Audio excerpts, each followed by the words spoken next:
हसरतें ही हसरतें हैं और क्या है, जिंदगी का नाम ये भी दूसरा है। ये न हो ऐसा कभी होता नहीं, वरना फिर कोई यहाँ हंसता नहीं रोता नहीं। हसरतें ही हसरतें। अब आप मेरी फिल्म साइन करें या ना करें, लेकिन आज शाम तक मुझे इसकी वजह नहीं मिली तो मैं इस पिस्तौल से अपने सर में गोली मार दूंगा। फिल्म वाली पिस्तौल से कोई नहीं मरता।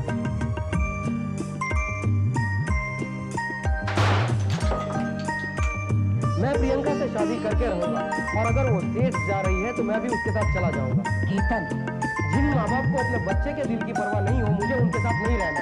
तुम सतीश को ले आना, मैं उसे अपने साथ अपनी गोद में लेकर सोना चाहती हूँ। अगर वो तुम्हारी गोद में सोएगा तो उसे तुम्हारे मुंह से सिगरेट की बूंद आएगी। ये तुम क्या कह रहे हो?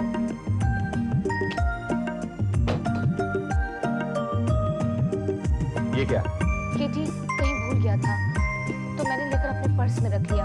सावी, इस बार मैं तुम्हारी इस बात पे यकीन कर लेता हूँ। सावी, अगर तुम मेरी वजह से इतना ही परेशान हो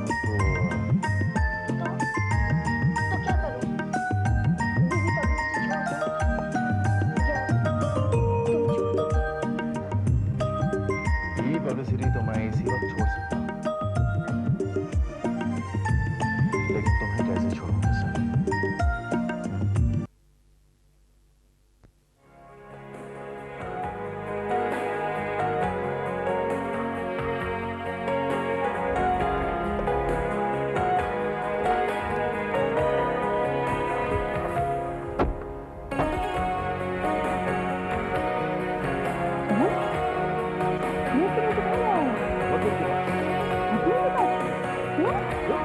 बॉबी मेहरा से तलाक लेने के लिए वकील की जरूरत थी ना? मुझे लगा तुम जेल जा रहे हो। हाँ, क्या मिल जाएगा बॉबी मेहरा। मुझे एक ऐसा वकील मिल जाए जो कई पत्थरों को जेल भिजवा चुका है। अच्छा, क्या नाम है उसका? तलाक वाला, एडवोकेट तलाक वाला। बैठो बैठो बैठो। मैं तो सुबह से आपकी राह देख रहा था, फिर लगा कि शायद आप लोग नहीं आएंगे तो। क्यों? हाँ, वेरी सिंपल। क्यों? ओके, कभी कभी तो नोटिस भेजने के पहले मियाँ बीबी में कॉम्प्रोमाइज हो जाता है और फिर हम वकील लोगों तो खाली हाथ घर जाना पड़ता है। और फिर गुजान कैसे करने का, एफिडेविट लिख के, कैरेक्टर सर्टिफिकेट बना के, और कैरेक्टर सर्टिफिकेट पे गुजान करना वो हमारा प्रिंसिपल के विरुद्ध है। वो क्यों? अरे क्यों क्या? कैरेक्टर सर्टिफिकेट से किसी के कैरेक्टर प्रूव हो सकती है क्या? अरे इनफैक्ट कैरेक्टर सर्टिफिकेट देने वाले वकील की कैरेक्टर पे आंच आ जाती है। कुछ काम की बातें करें? जरूर। पहले बताओ कि दो में से किसको तलाक चाहिए?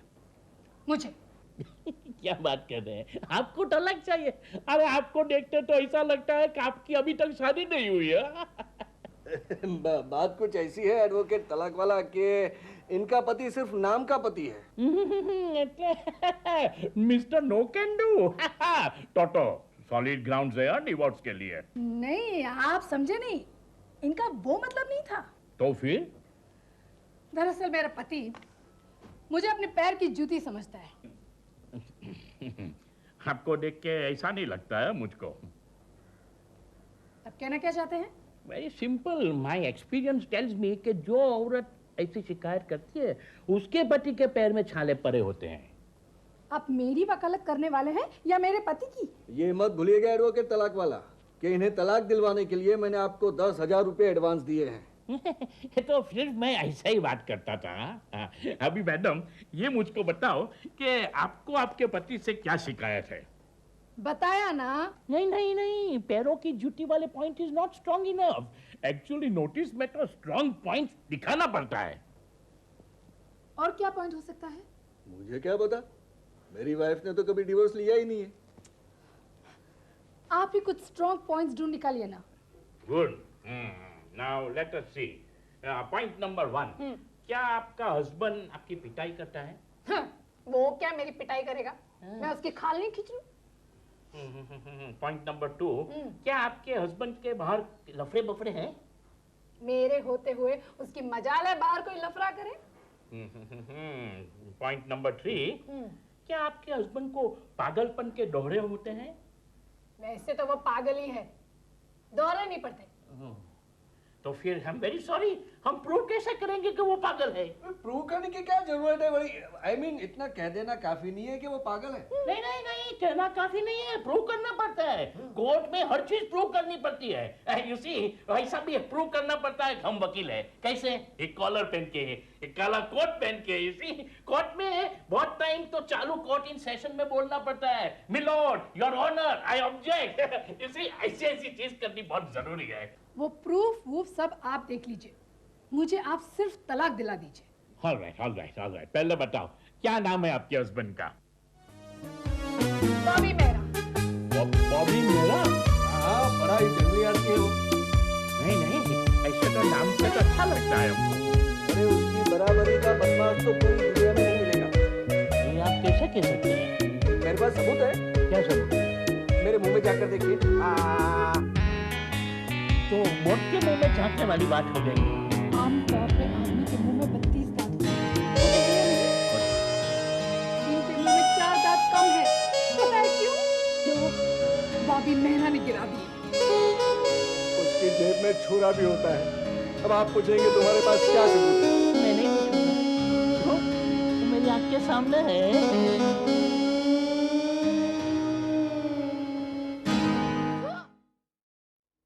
सुषमा, क्या है? आज फिर किरण दत्त का फोन आया था। तो क्या वो तुम्हारे फोन का इंतजार कर रहा है? मैं उसे फोन नहीं करने वाली। लेकिन मैं पूछता हूं, तुम उसकी फिल्म में काम करने से इनकार क्यों कर रही हो?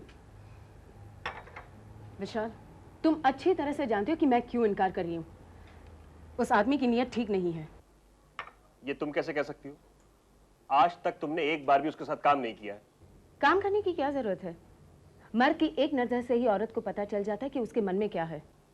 किरण दत्त ने अगर तुम्हारी तरफ नजर उठाकर भी देखा ना, तो मैं उसकी आंखें फोड़ डालूंगा। तुम क्या 24 घंटे उसकी आंखों में देखते रहोगे? बेवकूफों से बात मत किया करो। इस फिल्म में मैं भी तुम्हारे साथ काम कर रहा हूं। जाहिर है शूटिंग में हमेशा तुम्हारे साथ रहूंगा। क्या किरण दत्त इस बात के लिए तैयार है? मैं उससे कमिट करवाऊंगा। ऑल राइट, अगर वो इस बात के लिए मान जाता है कि शूटिंग के वक्त तुम हमेशा मेरे साथ रहोगे, तो मैं ये फिल्म कर सकती हूँ।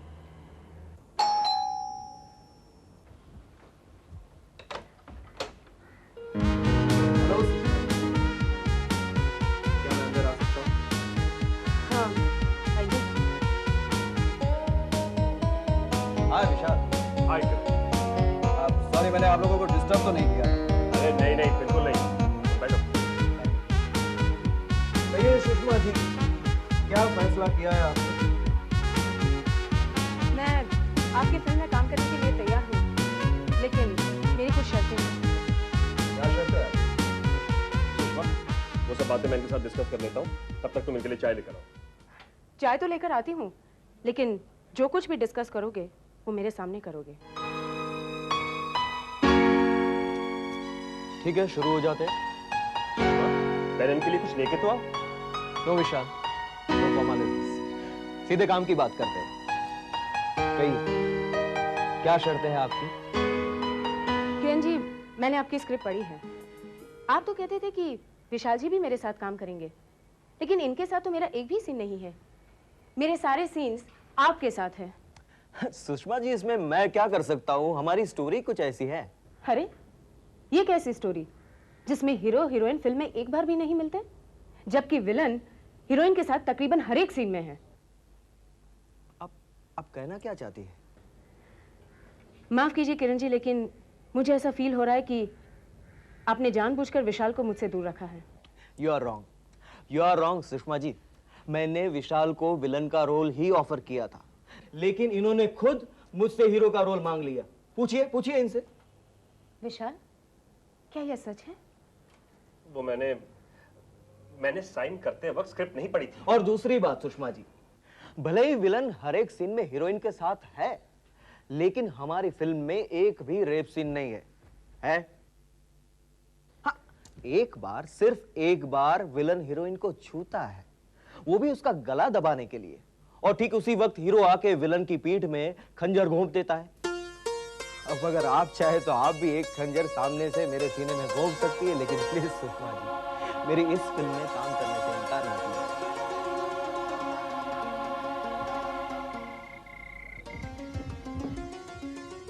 पापा। हाँ बेटा। मम्मी। बेटा मम्मी आ जाएगी, ठीक है? नहीं मम्मी। अच्छा ये बताओ, तुम्हें कुछ खाना है? नहीं मम्मी। मम्मी के दुलारे। अच्छा चलो पहले कुछ खाते हैं। आजा आजा आजा आजा आजा आजा ए।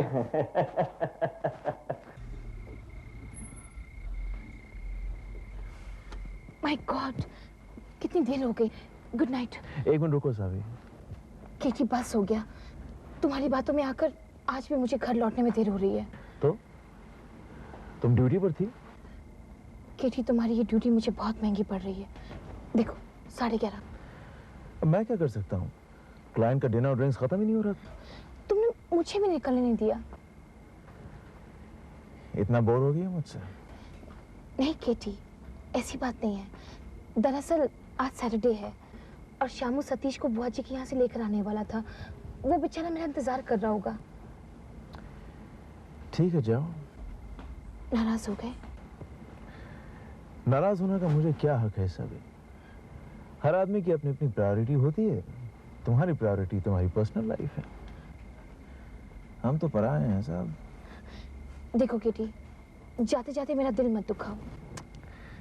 कौन किसका दिल दुखा रहा है सभी? Okay okay, good night.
Shyam, कहिए मिश्रा जी। तुम जानते हो मिस दलाल आज बिट्टू खन्ना के साथ लंच लेने एक होटल में गई थी?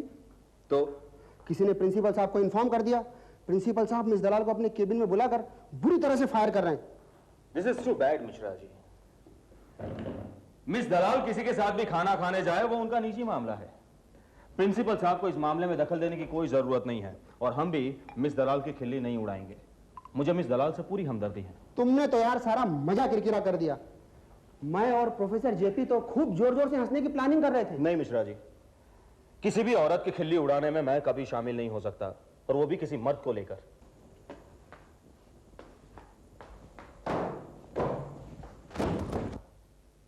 क्यों मिस दलाल, आप बहुत गुस्से में लग रही हैं?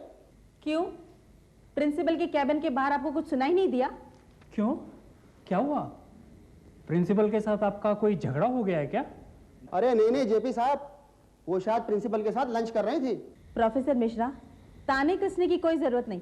मैं चाहे जिसके साथ लंच पर जाऊं, इससे आपको क्या लेना देना? अरे हमने कब कहा कि हमें कुछ लेना देना है आपसे?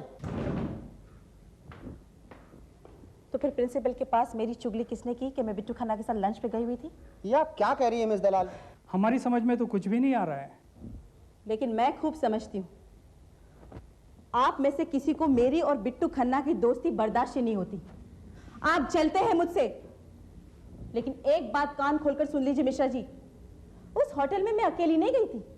वहां और भी कई औरतें थी जो अपने अपने मनपसंद मर्दों के साथ वहां लंच कर रही थी, और वो भी ऐसी औरतें जो आमतौर पर सावित्रियां बनी फिरती हैं। उसी को जिसने प्रिंसिपल से शिकायत की कि मैं बिल्कुल खन्ना के साथ लंच करने गई थी।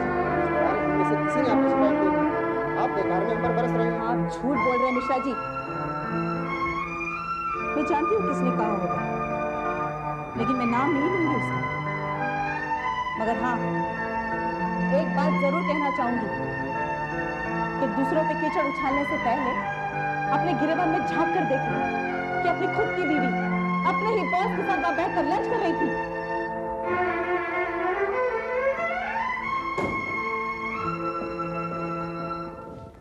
मिस दलाल, आप ये क्या बक रही हैं? आप होश में तो हैं? बेकारी शाम को ताने दे रही है। हाँ, वो तो बेचारा आपसे हमदर्दी जता रहा था आपके आने से पहले। क्या? ये आप लोग क्या कह रही हैं?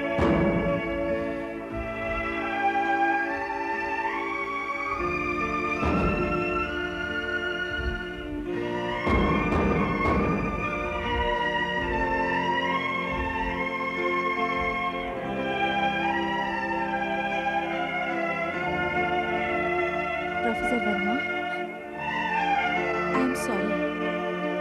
I am extremely sorry. Please forgive me. It's okay miss Dalal, कसूर आपका नहीं है।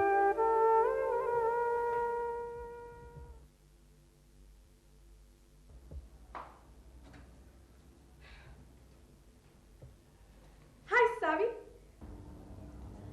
अरे मानसी, बहुत दिनों के बाद, आओ। कैसी हो? कैसी लग रही हूँ? यकीन नहीं होता ये तुम ही हो। तुम ही वो सावी हो जो कभी साड़ी वाड़ी पहना करती थी, माथे पे सिंदूर लगाए बगैर कहीं आती जाती नहीं थी। और मैंने तो ये भी सुना है कि दिल्ली के ट्रेड एग्जीबिशन की पार्टी में तुमने केटी के साथ बहुत कुछ, मेरा मतलब ड्रिंक्स वगैरह। तुम मेरी तारीफ कर रही हो या मुझे क्रिटिसाइज कर रही हो? तुम्हें क्रिटिसाइज करने का मुझे क्या हक है? वैसे शामू कह रहा था तुम कुछ ज्यादा ही लिबर्टीज ले रही हो। ओह, तो तुम शामू की वकालत करने आई हो? सावी, तुम्हें मेरे साथ इस तरह से बात नहीं करनी चाहिए। तो फिर लिबर्टी से तुम्हारा मतलब क्या है? मैं तो वो दोहरा रही हूँ जो तुम्हारे पति ने मुझे बताया। वो हमारा निजी मामला है। तुम मुझे सिर्फ इतना बताओ कि तुमने उससे क्या कहा। मैंने उससे कुछ भी नहीं कहा। तुमने उससे कुछ नहीं कहा। क्या कहना चाहिए था मुझे? वही जो तुम हमेशा कहती आई हो, स्त्री मुक्ति की बातें, विमेन्स लिब की बातें। सावी, विमेन्स लिब वाली बातें हर जगह अप्लाई नहीं होती। तो क्या ये बातें सिर्फ तुम्हारे लिए अप्लाई होती है? तुम जब मर्दों के साथ घूमती हो, पार्टीज अटेंड करती हो, कंधे से कंधा मिलाकर काम करती हो, तो वो वुमेन्स लिब है। और अगर मैं कुछ भी करूं तो वो गलत है, गुनाह है। गुनाह मैं कुछ नहीं जानती। मैं तो बस इतना जानती हूँ कि केटी और तुम्हारे संबंधों को लेकर शाम काफी परेशान है। तुम्हें अपने पति का ख्याल करना चाहिए। ये तुम कह रही हो मानसी, जिसने कभी जिंदगी में अपने पति का, बल्कि पतियों का ख्याल नहीं किया। मेरी लाइफस्टाइल से अपनी कंपैरिजन मत करो सावी। मेरे रहन सहन के पीछे कुछ बुनियादी प्रिंसिपल है, थिंकिंग है। मुझे किसी से कंपैरिजन की कोई जरूरत नहीं। और तुमने ये कैसे सोच लिया कि मैं बिना किसी थिंकिंग के जी रही हूं? सावी, there is no need to be so defensive. मैं डिफेंसिव नहीं, ऑफेंसिव हो रही हूं। ऑफेंसिव होने की भी कोई जरूरत नहीं है। मैं तो सिर्फ तुम्हें वो बताने आई हूं जो शाम मुझे बता रहा था। आगे तुम्हारी मर्जी। Oops, I'm sorry. Hi, Katie. How are you? I'm fine, thank you. चलो सावी, मैं चलती हूँ। Of course not. You cannot go like this. आपने पुरानी गली को चाय कॉफी पूछा है नहीं सावी? No, it's all right, Katie. Sure. Sure. This was just my flying visit. Bye.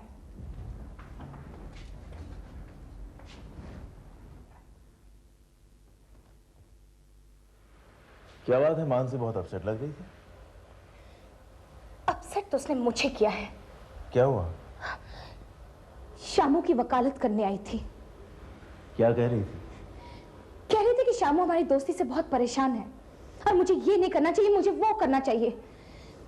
ये औरत जो हर 6 महीने में अपने पति बदलती है, वो मुझे नसीहत दे रही थी कि मुझे अपने पति का ख्याल कैसे रखना चाहिए। शांत हो जाओ साबिन। होता जब भी 2 शादीशुदा मर्द और औरत के बीच में दोस्ती होती है तो हमारे समाज को बर्दाश्त नहीं होता। लेकिन ये मानसी विमेन्स लिब के नारे लगाती है, स्त्री मुक्ति आंदोलन की बातें छेड़ती है, खुद तो एक बागी है और मुझे नसीहत दे रही है। Savi, I think you are overreacting. आदमी को कभी ओवर रिएक्ट नहीं करना चाहिए। जब भी आदमी ओवर रिएक्ट करता है तो वो दुनिया की नजरों में गिर जाता है। सावी, हमें कभी अपना बैलेंस नहीं खोना चाहिए।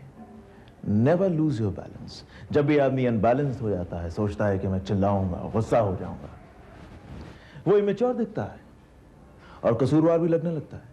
लगने दो, इसमें कोई गुनाह नहीं कि हमने दोस्ती की है। After all we are just friends. फिर भी एक बात कहूं सावी, तुम अगर चाहो तो मैं। कहो, रुक क्यों गए? सावी, अगर मेरी वजह से तुम इतनी परेशान रहती हो तो मुझे लगता है हम दोनों को एक दूसरे से मिलना छोड़ देना चाहिए। केटी, ये तुम कह रहे हो? तुम जिसने हमेशा से मौकों पर मेरी हौसला अफजाई की है, और मुझे नहीं लगता कि हमें इसकी जरूरत है। सोच लो सावी, हर बार इस तरह की बातें सुननी पड़ेंगी, इस तरह की नसीहतें सुननी पड़ेंगी, और हो सकता है मेरी वजह से तुम्हारी प्राइवेट लाइफ में और भी ज्यादा उलझने पैदा हो जाए। होने दो किटी, मैंने एक बात ऑब्जर्व की है कि लोग अपनी जिंदगी अपने ही ढंग से जीना चाहते हैं, लेकिन दूसरों से अपेक्षा करते हैं कि वो अपनी जिंदगी जीने का एक ऐसा ढंग अपनाए जिसकी रूपरेखा समाज के ठेकेदारों ने तैयार की है।